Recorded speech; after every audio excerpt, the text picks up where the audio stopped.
Thank you for joining Affirmative Talk with yours truly.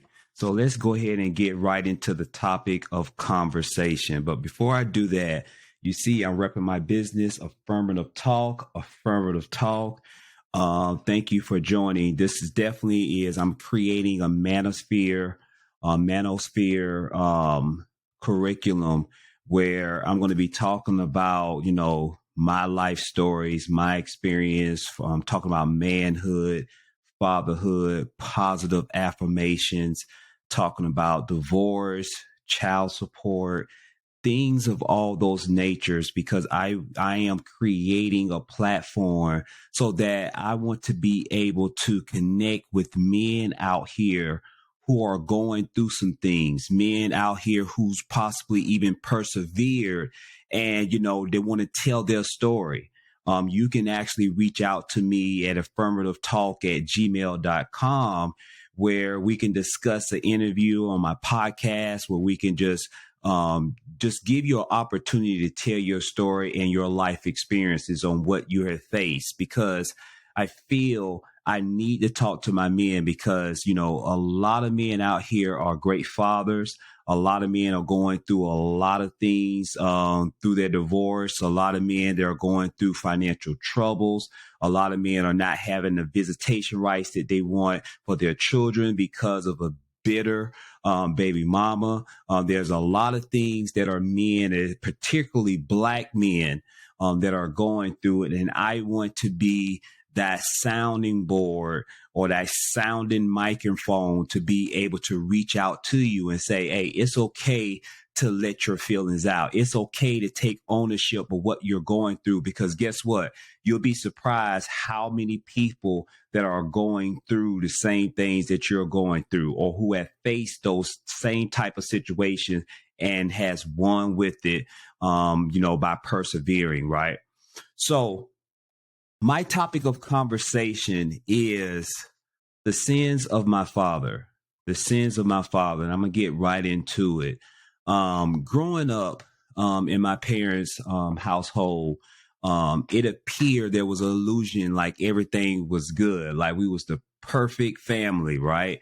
And, that I owe that a lot to my parents, because they put on, a great facade, from the exterior perspective, like everything was good. We're this perfect family. I was a PK kid. My dad was a pastor.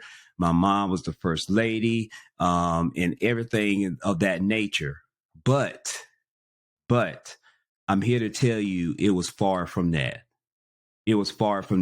And it's very important to tell my story, because I want to be a motivational piece for some other people out here that listen to my story, because there's power in ownership and being authentic. There's power in releasing the negative toxicity that you may have faced in your life, so that way you can move forward in your life, right?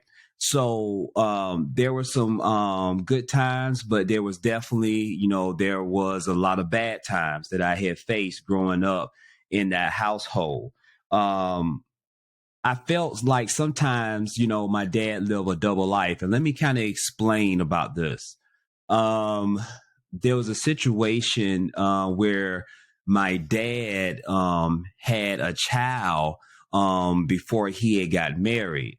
And there was a lot of conflict between my mom and, I like to call my older sister, because of that. And it was bittersweet, man. It was, you can tell it was so much bitterness. It was so much hate. And, that's something that brought some emotional trauma with me. And I even can feel the tension even right now as I'm talking about it, because I know my mom probably ain't gonna like it. My dad passed away in 2017.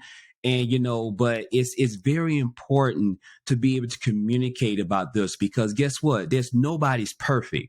And I think a lot of people go wrong when they try to conceal like they're perfect, or try to conceal the things. But guess what? guess what? You still probably dealing with those same negative emotions inside because you're not able to release. So if you're not even strong enough or able or want to talk about it, I suggest you still talk to a professional therapist or someone that can actually cleanse you so that way you can be able to move forward. But back to the topic of conversation, my dad had a child out of wedlock, and then there was another. She's a woman now, of course, but there was another child at that time that she felt like she that my father was. She felt like that my father was her father, and it baffled me even to this day because they look just alike. I'm not gonna lie. They look just alike. My dad used to have some gold teeth, gold caps in his mouth, and she had gold teeth and gold caps in her mouth. I haven't seen her in some years, but shout out to you. You know who you are. I definitely don't want to put any names on this video, but those are just the surface of things. How I felt when my dad lived a double life. Another thing is that I went through a lot of things with my dad.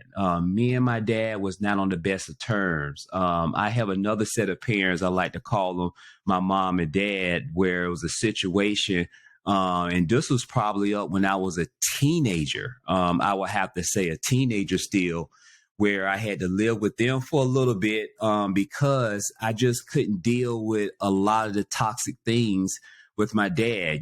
I was sheltered. And altogether, as far as I know, there were 1, 2, 3, 4, 5 siblings that I have, or 4 siblings that I have. And I was sheltered. There was a lot of things that, we couldn't do in the household. We didn't celebrate Christmas. We damn sure didn't celebrate Halloween. It was a lot of things. I wasn't able to go to my 8th grade dance. So I felt when I got to a certain age and got my driver's license, even got my permit, man, I was ready to break all the rules. I'm not going to lie to you. I was ready to break all of the rules. And the reason why I was ready to break all the rules, because if you've never, been in a strict family household where you just felt like you can't do nothing, what I'm saying? I was a very popular person in my high school, right? I played basketball and I was very good at it. And I was just very popular. And I understood that, man, why I'm not able to do certain things that a lot of my friends that was in high school, that was in middle school are able to do.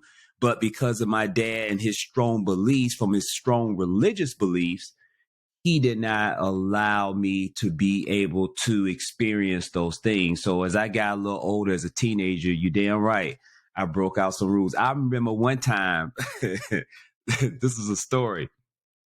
I remember one time I actually got in my car. I was going to meet this girl, and I met her. I left and drove in my car because I had my license, and I went to this girl's house, and we end up chilling and hanging out. And lo and behold, I think it was a curfew I had, and I didn't come back, at that time because I didn't feel like coming back. That was when I was at that time, man. I was working. I had several jobs. I worked at McDonald's at one time. I worked at Hardee's at one time. I worked at Kroger's at one time. So I was a person that was not afraid of work, especially when I got to that age where I was able to work and have money on my own. I couldn't wait till I get 18 so I can move out the house, get my own apartment and things of that nature.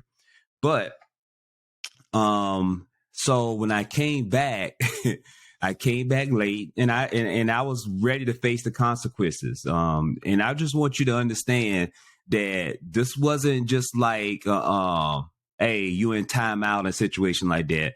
My dad beat my ass. And he would do this even when I was a younger child. And that's not even funny, because this is where I'm talking about far as the physical and the mental abuse that I had to go through with my dad. And this is what I mean by the double life. I went through a lot of physical abuse with my dad. My dad was a person. He had a lot of rage in him, and he strived to, I know at one point in time to get into management and working at a steel plant, and was not able to get to where he wanted to get. And I believe a lot of times he brought that frustration back home. And so when I actually went to I knocked on the window, right? Because where my bedroom was at, it was at the side. And that's, me and my brother stayed in the same room. We had bunk beds. So I knocked on the window because I had actually reached out to my brother and kind of gave him the cue that I was back home, right? So when I knocked on the window, I had to knock a couple of times because I was like, damn, my brother's sleeping kind of hard, ain't it? And I remember it was a curtain. They just peeped open like this. They just peeped open.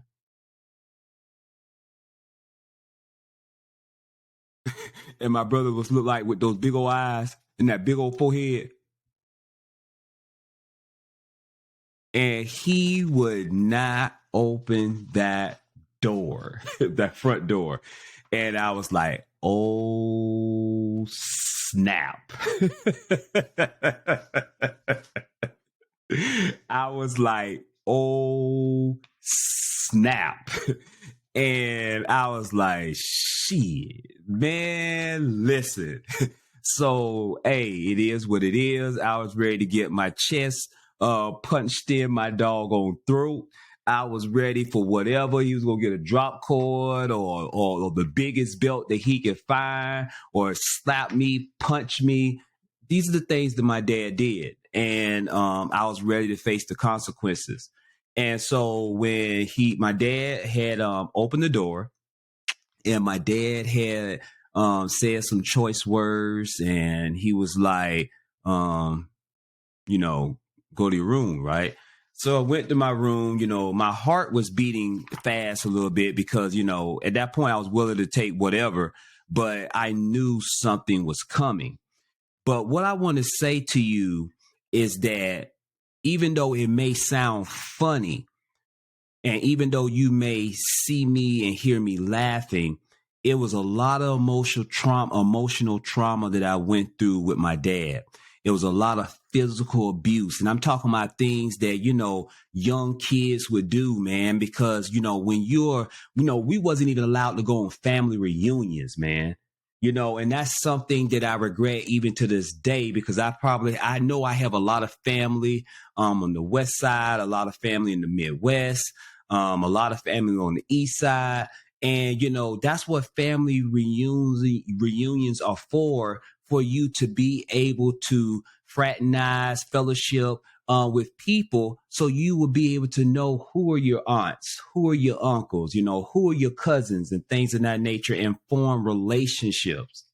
And that's something that my dad did not do. And just to be honest with you, I think that was a big part of the reason why his ministry didn't flourish. And I think that was probably one of the big reasons why,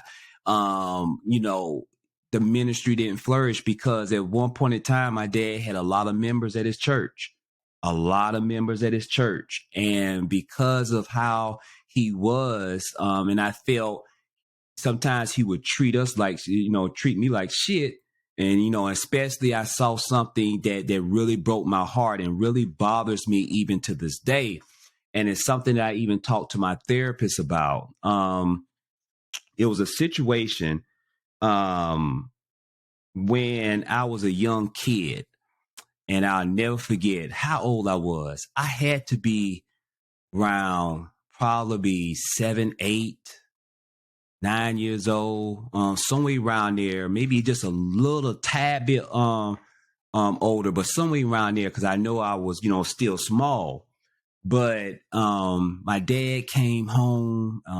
It was a lot of bickering, man. And, I witnessed this a lot in my household. It was a lot of bickering. It was a lot of arguing. This is where my dad and my mom was arguing. And I just remember one time I was just like, damn, man, me and my brother, Was my sister born at the time? I believe she thinks she was, but I think she was very, very young at the time. And I'll never forget it. He grabbed hold of my mom and I mean slapped her. I mean slapped her hard. I was like, damn, mom. Damn. I mean, I've never witnessed something like this. And just imagine as a child, you're getting beat with drop cords, you're getting beat down with belts, you're getting punched, you're getting slapped. And then when you see something like that toxic trait, that nasty trait, when it seemed like, man, he punched my mom. And I'll never forget, man, my mom went down and she started crying and screaming. And I remember my brother was scared shitless, right? He was scared. He got behind me.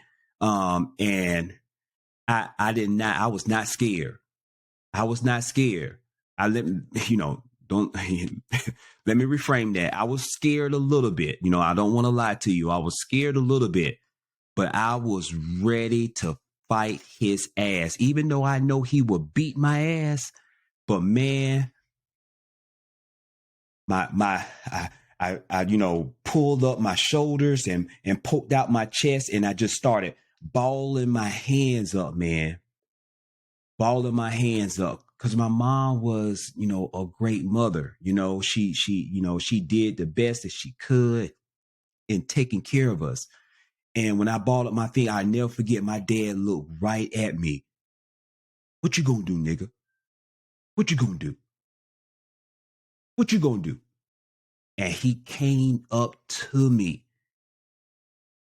And, I wanted to swing. I wanted to swing, man. But when he came up to me, man, he grabbed me and, you know what I'm saying, and pushed me. And you got to realize, man, I'm a little kid, man.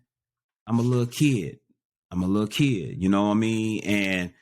And just to see that, man, I'm going to tell you something. I think that's what caused me and my dad to bump heads a lot of times. And he tried to pull that shit when I got older. I was stronger, and he couldn't do that anymore, man. He tried to test me, but he knew. And I say that, and the reason why I'm saying this story, because to all my men out here, hell, it could be even women that's probably faced the same thing. But my channel is geared towards all my men out here who probably didn't even have a father in your life, or if you had a father in your life and you was a victim of physical abuse, mental abuse. That's tough on a man. And when you see things, and let me tell you something, that type of negative energy can have a big effect on you when you grow up, because, whether you believe it or not, you can pick up those traits, because that's all that I saw. That's all that I witnessed, because my dad blocked me from being around other people and not going on family reunions and things of that nature. But I was mad at my mom. Because my mom had an outlet, because, at the time, I remember with my uncle, always did good for himself and things of that nature. And I think he had found out, maybe my mama had communicated to him, and, he was just like, man, you better leave, Sam. You better leave him. Better leave. You need to leave, Jackie. And he said, don't worry about far as finding a place to stay and things like that. Because I know my mom was codependent on my dad, because he did a lot of things. And I know that my mom was scared shitless. I know she was scared. And I know she probably thought about her children. But understand, man, it's, I feel a man has that was just totally out of pocket, just to wail off and hit my mom, that pissed me off, really. And let me just give you another story. Another story was my dad, this is all when he after came off work, and we did something childish, man. We was, overall, man, we was great kids, man, because we couldn't do shit. So there was no negative stuff or really bad stuff that could be able to get into. So we was doing something, man, and my dad came home, man, and I'll never forget, man. He beat me and my brother like a dog. And it was tough. It was rough. And I'll never forget why he was just wailing on us. He had this belt, and it was hard, man, because the pain, the sting from the belt, man, it was just so rough. Like, when almost like a slave, when someone take a whip and hit you so hard, and you have to move to the side, man, to try to have the belt, go on the other side so it won't keep covering over that wound. And he would just keep going and going and going. And my mom just yelled, Sam, Sam, Sam, stop. Sam, stop.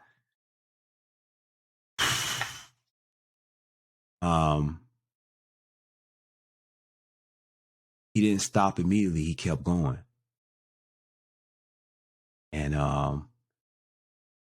after he was done, finally, it just felt like hours. I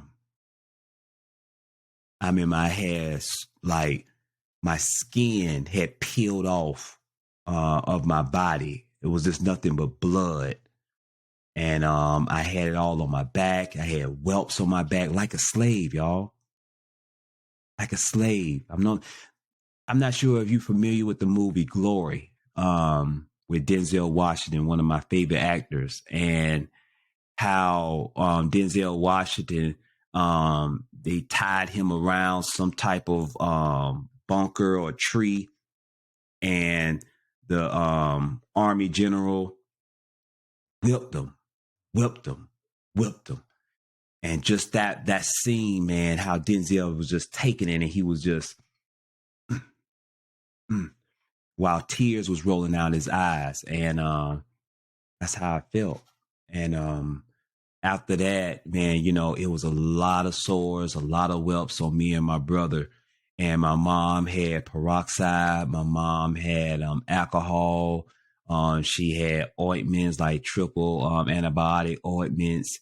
But the wounds, you had some of our wounds that was open up and was so wide and would bleed. And I really wanted to do something. Can I be real with y'all? I really wanted to do something to that motherfucker, man. See, I this is therapeutic for me. After years of therapy, it just really engages to allow me to release. And this is why my title is The Sins of My Father, because there was a lot of things that I never got answers to. Why? Why did you do those things, Dad? Why? And, even to this day, it's hard with me as far as with my mom and stuff, because, listen, man, that, when my dad was on his dying bed, dad died of bone cancer. At first one time in his life, he had bladder cancer. My dad he was used to run the streets, and he got shot, and he never went to the hospital. So he went to a side doctor, one of those mom and pop surgeons, wannabe doctors who don't have a license, operating from their house. And to come to end up finding out, couldn't get all the bullets out, couldn't get the whole bullet out, because, with a lot of times with bullets, when the bullet comes in, especially if you have hollow points there, those fragments will open up and disperse. And my dad over time had those things where it was still caught up around his bladder, and he ended up getting bladder cancer. But I say that to say this, man. It was painful for me, for my mother, because why? I was like, man, mom, we got to go. I could not understand. I did understand, but I could not understand because of the physical and mental abuse. Time again, time again, time again, time again. And it was rough. It was rough. It was rough.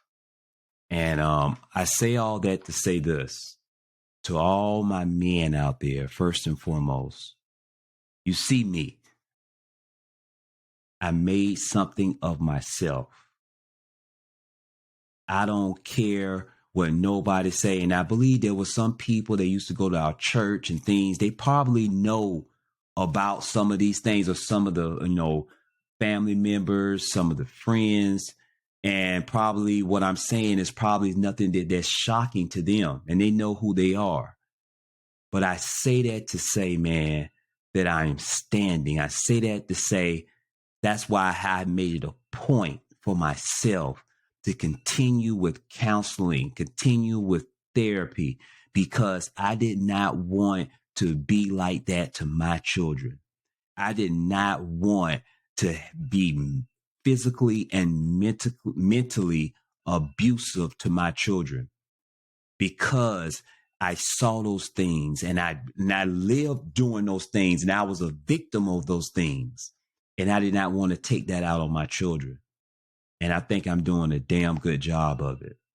And I just want to say to all the men, get help. Get help. If you have any type of emotional trauma that you have been through, I am saying to you to get professional help. Don't try to do it on your own, especially if you know that you're not strong enough, especially if you don't know what you're doing. Get help. This is why I created my 13 lesson course. And the title of is How to Heal from Emotional Trauma, Breakups, and Betrayals.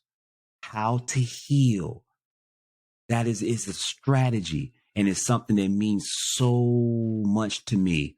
And I'll put it in the caption where you can actually purchase my course, because I feel it's so very important for you to understand that you don't have to be like your father. If your father wasn't in your life, guess what? I know a lot of my homeboys right now, they're doing a damn good job as fathers, and they didn't even have a father growing up, but I did. But they probably don't even know, man, because I just didn't say anything to them about it. But it was hard. It was hard living in that household. It was almost like doomsday, because it was a lot of dark secrets. And see, my parents are one that are so very private, so very secret. They, my dad would do shit like that, but then he would go on the pulpit and preach from the pulpit like he was this perfect husband, this perfect father. And he wasn't. And damn sure, man, if you do stuff like that, man, in 2021, now it's 2022, your ass going to jail, man. I'm going to keep it 100. So to the women, the same things applies. If you want to purchase my course, I have it in the caption. My website is Samuel L. Richardson, III.podia.com. But I'll put it in the caption, and I have the link there where you could tap on that link and purchase my course. But I want to say to everyone, this is me. This is what Affirmative Talk is about. I want to be able to create a platform to give you, the platform to air out. If you feel like it, because you don't have to, but just to air out and gain your strength back. If you've been physically abused, you're not the only one. You see me right now in this video on your TV screen, on your computer screen. I have been through hell.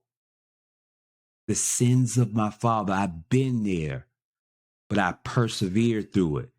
And now this is not saying they're bashing my father, but I'm telling you, I've been through some hard, dark times. And I could have did some things that could have really affected me, even to this day. But I have a lot of things that is still affecting me. But I want to say to you, use your resources. Use your resources, whether that's calling a hotline for physical or mental abuse, whether that's calling, speaking to a professional therapist, a professional counselor. I am a life and success coach myself, but I'm telling you that for years I've been talking to a counselor, and I've finally been able to, talk about my struggles, talk about my life, but how I've persevered through. If you feel that you're not strong enough to talk about it, then don't do it. Everybody can't do what other people do. But what I'm telling you is this is something that I know that I needed to share it because I know it's going to motivate and it's going to inspire some people. I know it's going to shock some people, but at the same time, it's going to be a platform that I'm lifting off as a sounding board for 2022. You can text me too as well at 310-564-7390. I'll have my texting number in the caption where you can join my actual Affirmative Talk manosphere community, where we talk about things, positive affirmations, talk about manhood, talk about adulthood. I'm actually going to have my website too as well, where you can actually, share your email address with me. And then I will be kicking off later this year, different things, different products, different ebooks, different courses that you can be able to take to help you. But one of the courses I have right now is how to heal from emotional trauma, breakups, and betrayal. But I appreciate you for staying on this video. Much love, much success to you. And I wish you nothing but the best year for you in this year of 2022. Affirmative Talk with yours truly. Be blessed.